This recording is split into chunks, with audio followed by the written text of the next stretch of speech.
계속 마이크 나온다. 마이크 되고 있습니까? 네, 감사합니다.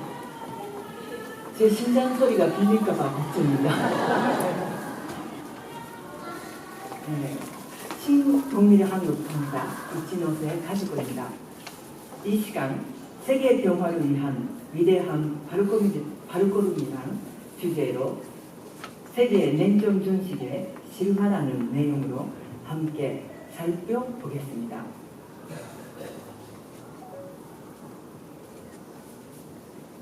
여기 지도를 보실까요? 30년 전 1990년 소련 연방을 중심한 공산주의의 영향권을 나타내는 지도입니다. 이 지도를 본다면 소련 연방과 공산주의가 과연 1, 2년 만에 사라질 거라고 상상하기는 어려울 겁니다. 이러한 시기에 윤석열 존재는 1985년 시카고 대학의 카프란 박사를 옥중으로 불어서 지금 아무리 소련이 편창하고 있는 것 같다고 절대로 70년을 넘길 수 없으니 하나님 믿고 소련 연방 해체를 선언하는 역사적인 학술대회를 개최하라고 지시합니다. 그때 카프란 박사는 2번이나 거절했지만 결국 스위스 인터컨티넨탈 호텔에서 소련 제국의 멸망이라는 역사적인 공산주의 정언을 선언합니다.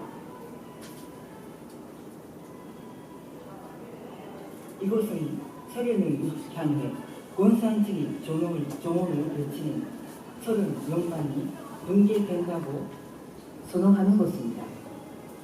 여러분은 이게 가능하다고 생각하십니까? 지금부터 이 냉전 준식과 세계 평화를 향한 위대한 발자취를 함께 알아보도록 하겠습니다. 1970년대에 윤석열 존재는 한반도와 비슷하게 남북으로 갈라져 있던 원난이 미국의 막대한 지원도 불구하고 공산화되자 국제정세에 심상치 않음을 느끼고 60개 국가의 청년들을 한국으로 불어서 한국 국민을 각성시키는 승공운동을 전개합니다. 이것은 1975년 2월 7일 여의도 광장에 120만 극우 거세대회로 결실이 맺어집니다.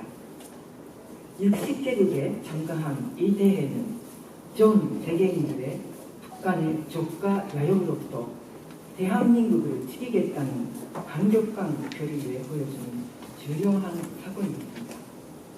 왜냐? 이 당시 북한은 소련에게 다시 한번 난칭할 수 있는 지원을 해달라고 했을 때 소련은 거부하게 되는 요인이 된 것입니다. 윤석열 한학자 존재는 한국뿐만 아니라 일본에서도 적극적으로 공산주의 세력과 맞서는 승공운동을 전개했습니다. 그때 유일하게 일본 공산주의 세력과 저는 다시 하겠습니다. 윤석열 한학자 존재는 한국뿐만 아니라 일본에서도 적극적으로 공산주의 세력과 맞서는 승공운동을 전개했습니다. 그 당시 일본 대학가는 공산주의 신봉하는 학생들에게 완전히 장악된 상황이었습니다. 그때 유일하게 일본 공산주의 세력과 캠퍼스에서 사상투쟁으로 싸웠던 젊은이들이 독립교회 대학생 조직인 대학 원리연구회 학생들이었습니다. 이 승공운동은 단순히 한국, 일본에서만 그치지 않았습니다. 윤석열 존재는 30만이 응집한 미국 워싱턴 모니멘트 대회에서 미국에 내리신 하나님의 축복은 미국만 위한 축복이 아니라 자유세계를 수호해야 할 사명이다. 미국은 맡은 바 책임을 다해야 한다고 호소했습니다. 또한 미국 50개 주 진행 강령을 통해 하나님 아래 하나의 세계라는 메시지는 큰 파장을 일으켜 1967 뉴스워크에 올해 인물로 선정될 정도의 미국의 사회에 영향력을 미쳤습니다. 또한 문선명 존재의 메시지에 감동한 닉슨 대통령 선생을 백악관에 초대해 직접 만나기도 했습니다. 이러한 선거운동의 위기를 느낀 국제공산주의 세력이 문선명 존재를 미국에서 주관시키고자 두 가지 음모가 진행됩니다. 첫 번째는 민주당 발성의원인 도널드 브레이저 의원의 공작이었습니다. 통일교는 미국을 정복하기 위해 박영된 한국의 정부의 앞잡이로 몰아가면서 문선명 목사를 미국에서 영원히 주방하려 했습니다. 두 번째 사건은 선생을 다르세족으로 몰아 주방하려는 음모였습니다. 결국 1984년 7월 20일 문선명 전제는 억울하게 다르세협에 누명을 씌워 덴버리 감옥에 부감됩니다. 그렇게 억울한 상황에서도 문선명 전제는 자신의 다루는 제자에게 미국을 용서해야 한다. 그러면서 지금 모르지만 언젠가 모두 알게 될 것이다. 이렇게 말씀하시며 사랑으로 미국을 품었습니다. 더욱 놀라운 것은 문선명 선생은 옥중에서도 국제공산주의와의 싸움을 계속했다는 것입니다. 앞에서 설명했던 것처럼 옥중에서 카프란 박사를 통해 공산주의 정원을 선포하게 하신 것입니다. 또한 문선명 선생은 1987년에 남북 통일운동 국민연합을 창설해 전 세계 70개국의 대학생에게 베를린에 모여 장벽 붕괴를 외치는 퍼레이드를 펼치도록 했습니다. 그 후 2년 뒤 베를린 장벽은 진짜 무너지고 329일 만에 독일은 독립했습니다. 그 당시 호넬과 돈독 서기장은 돈독의 사회주의에 성공했다고 선언했습니다. 그런데 한 달 뒤에 베를린 장벽은 붕괴되고 돈독은 지구상에서 영원히 사라졌습니다. 정말 한순간에 독립된 것입니다. 근데 대한민국은 준비가 되어 있나요? 안타깝지만 대한민국은 독립은 남일이라 지구에 전혀 준비를 하고 있지 않습니다. 독일의 사례를 통해 우리도 극변적인 상황에 벌어지면서 통일이 될 가능성이 있는 것입니다. 독일이 통일된 지 20년 후 독일 국민들에게 독일을 한 이유가 무엇인지 설문조사를 했다고 합니다. 독일 국민들은 그게 두 가지 이유를 말했습니다. 첫 번째는 고르바초프 수련의 서기장 개혁 정책, 두 번째는 서독처럼 잘 살고 싶었던 독일인들의 열망이라고 합니다. 여기서 중요한 것은 독일 사람들은 고르바초프를 독일의 독립을 가져온 인물로 보고 있습니다.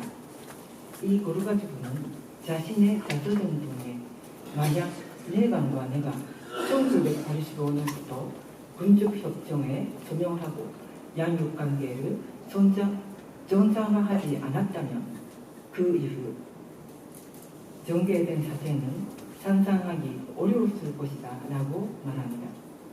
이 말은 고르바초프 서기장과 레간 대통령이 군축회담을 하고 협정을 맺었기 때문에 세상의 변화가 찾아왔다는 것입니다. 그렇다면 레간이 누구입니까? 미국 40대 대통령 선거에서 지미 카터를 제치고 당선된 사람입니다. 카터는 39대 대통령으로 주한미군은 7천 명을 귀국시켰습니다. 이는 국제사회에 봤을 때 공산주의 국가가 확산되기 쉬운 환경이었습니다. 이때 공화당의 대통령 후보로 나온 분이 도나르드 레간입니다. 영화 배우 출신이며 정치 경력도 짧은 편이 속해 쉽지 않은 상황이었습니다. 그러나 문선명 한학자 존재는 레간 당선만이 공산주의의 확산을 저지하는 유일한 방법이라 판단해 언론사 뉴스월드를 통해 적극적으로 지지합니다. 앞서 말씀드렸듯이 레간 후보와 카타 후보의 싸움은 쉽지만 않았습니다. 이에 문선명 존재는 극단의 조치를 취합니다. 바로 선거당에 레간 파격적 승리라고 신문에 보도를 합니다. 이는 엄청난 일입니다. 언론사 배감은 다양하고 자칫 잘못하면 앞으로도 미국에서 활동은 절대 못할 수 있습니다. 그러나 문선명 존재는 모든 것을 각오하고 보도를 했습니다. 결과는 한마디로 대박이었습니다. 미국은 동부와 서부에 시차가 존재합니다. 이에 사람들은 이미 레간이 파격적으로 승리했다는 기사를 보고 레간은 투표를 하게 됩니다. 결국 성공인단 538명 중에 489명을 확보하고 40대 대통령으로 당선되었습니다. 당선한 레간 대통령은 냉전 시대의 전지불구식을 전략을 추진합니다. 바로 SDI 우주 방위 전략인데요. 인공위성을 통해 우주에서 소련의 미사일들을 격추한다는 파격적인 전략을 제안합니다. 당시 미국은 언론은 반대한 예산에 들어가는 SDI 전략을 반대하였습니다. 그러나 이 전략이 실행된다면 확실히 냉전 시대를 끝낼 수 있는 수단이었기에 문선명 존재는 워싱턴 타임즈를 장관한 SDI 프로젝트를 적극 지지하며 시민들의 마음을 움직였습니다. 그리고 이러한 노력 끝에 SDI 프로젝트는 미국에 의해서 예산으로 책정되게 됩니다. 미국 예산에 통과되었다는 뜻은 SDI 프로젝트는 실행한다는 의미입니다. 그때 고르바초프가 정상회담을 요청합니다. 첫 번째 정상회담에서 고르바초프가 SDI 기소를 요구합니다. 소련도 똑같이 하겠다라고 협박을 하는데 레간은 거절합니다. 다시 그 다음 해 정상회담에서는 SDI 프로젝트만 취소해준다면 유럽에 전진 배치하는 소련의 핵 미사일을 뒤로 다 빼겠다고 엄청난 제안을 했습니다. 그러나 레간 대통령은 이 또한 거절했습니다. 이에 고르바초프는 레간의 정책을 받아들여 핵무기의 50%를 감축하는데 도의합니다. 이를 통해 미국이 소련과의 군비 경쟁에서 승리하게 됩니다. 이렇게 미국의 승리의 기반을 가지고 1990년 4월 문선명 한학자 존재는 20여 명의 전 현직 세계 정상과 수백 명의 세계 언론인들을 이끌고 모스크바로 입성합니다. 그곳에서 문선명 한학자 존재는 경제적 지원 요청, 레닌 등산 절거, 종교 자유 확대, 그리고 한국과 수교에 맺어달라고 강력히 요청했고, 이에 고르바초프 서기장은 긍정적으로 답변을 합니다. 또 하나 소련과 약속한 내용은 소련 대학생에 대한 미국 초청 국제 지도자 세미나였습니다. 그 후 1년 동안 3,500명의 소련 대학생이 미국에 가서 교육을 받게 됩니다. 이것은 훗날 엄청 큰 역할을 하게 됩니다. 1991년 8월 고르바초프의 계획 정책 때문에 위기를 느낀 공산주의 기득권 세력들이 쿠데타를 일으킵니다. 고르바초프를 감금시키고 야나이프 부통령이 공산당 부기장으로 진입합니다. 그러나 이러한 쿠데타로 얼마 못 가 해산되고 맙니다. 그것은 문선명 존재에게 미국에서 교육을 받고 돌아온 소련의 대학생들이 공산주의 쿠데타로 맞서 싸웠기 때문입니다. 쿠데타 이후 고르바초프는 공산당 소비장직을 사퇴하고 모든 소련 연방 내에서 공산당 활동을 정지시킵니다. 또한 69년 만에 연방이 해체되고 1991년 12월 25일 전쟁도 없이 평화롭게 정권이 교체됩니다. 1994년 3월 27일 문전제의 차대를 방문한 고르바초프는 문선명 선생님이 아니었다면 저 자신이 이 자리에 있을 수 없을 것입니다 라고 감사의 뜻을 표했고, 문전제는 고르바초프의 손을 잡으며 당신은 비록 소련의 대통령직을 내려왔지만 진정한 평화의 대통령이자 세계의 대통령이 되었고, 당신이야말로 평화의 영웅이며 러시아 역사의 길이 남은 이름은 마르크스도 레닌도 스탈린도 아닌 오직 미하일 고르바초프입니다 라고 변호를 했습니다. 이처럼 문선명 한학사 존재는 세계의 냉전 종식과 평화를 위해 한평생의 삶을 살아오셨습니다. 특히 공산주의는 70년을 가지 못할 것이라고 애경했던 문선명 존재의 예언이 적중했다는 사실은 실로 놀라운 일입니다. 하지만 그 예언을 현실로 만들기 위해 한평생 평화와 통일을 위해 노력했던 문선명 한학자 존재의 실존적인 삶은 우리 모두가 가야 할 길이라고 봅니다. 우리 함께 신통일 한국의 꿈을 이루기 위해 평화와 통일을 향해 함께 나갑시다. 감사합니다.